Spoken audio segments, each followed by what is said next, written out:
You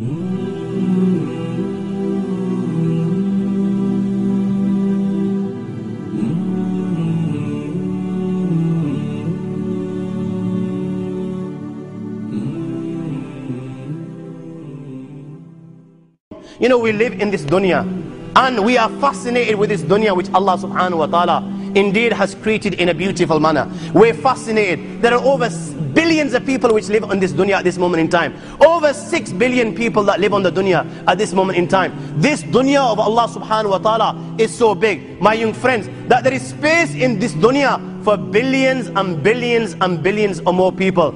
But what is this dunya in comparison to what Allah subhanahu wa ta'ala has created out there? This dunya is insignificant. This dunya is meaningless to Allah. It means nothing. It is worthless. So worthless, compare it with the sun. The sun is one star. You know more science than me. You'll be able to tell me better. Take this planet Earth and you place it inside the sun, and you will be able to place 1.3 million Earths in the sun. 1.3 million Earths in the sun. Allahu Akbar. Allah is the greatest. The sun is one star. One star. There are stars out there which are millions of times bigger than the sun. You tell me this, that you need millions and millions of stars to make one galaxy. And then you tell me this, that there are zillions of galaxies out there. Let me tell you on top of this, my young friend,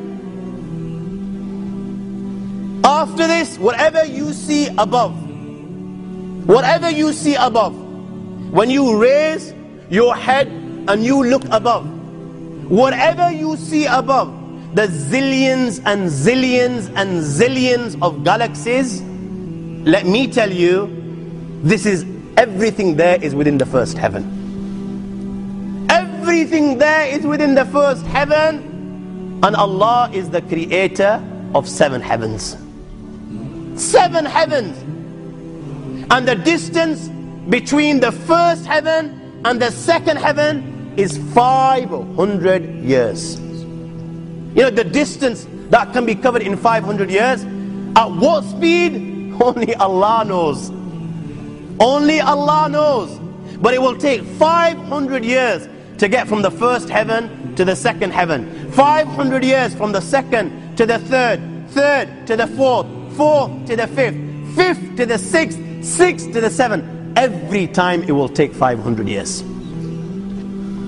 After the 7 heavens, وَسِعَ كُرْسِيُّهُ السَّمَاوَاتِ وَالْأَرْضِ. You all read the Ayatul Kursi. You all know the Ayatul Kursi. After this, you have the Kursi of Allah. You have the chair of Allah subhanahu wa ta'ala.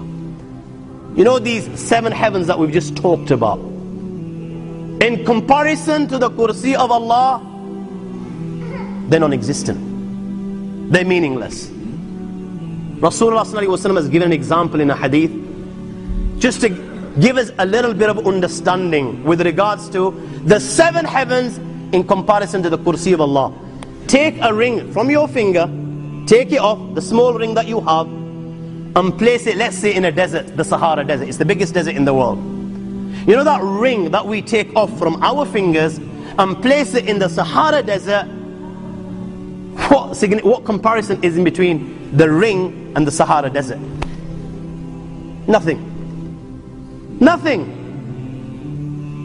The 7 heavens is the ring, and the Kursi of Allah is the Sahara Desert. After the Kursi of Allah, my young friends, you have the Arsh of Allah. وَكَانَ أَرْشُهُ عَلَى الْمَاءِ. You have the Arsh of Allah.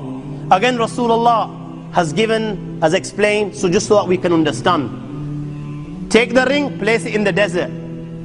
This time, the ring is the Kursi and the Arsh is the desert.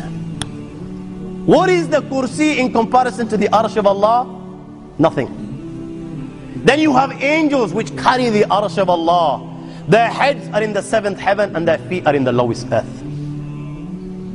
My friends, then you have the Lord of the Arsh and Kursi. لا تدركه الأبصار وهو يدرك الأبصار وهو اللطيف الخبير. He is beyond. The size of Allah, who Allah is, what Allah is, the greatness of Allah is beyond the comprehension of my little mind.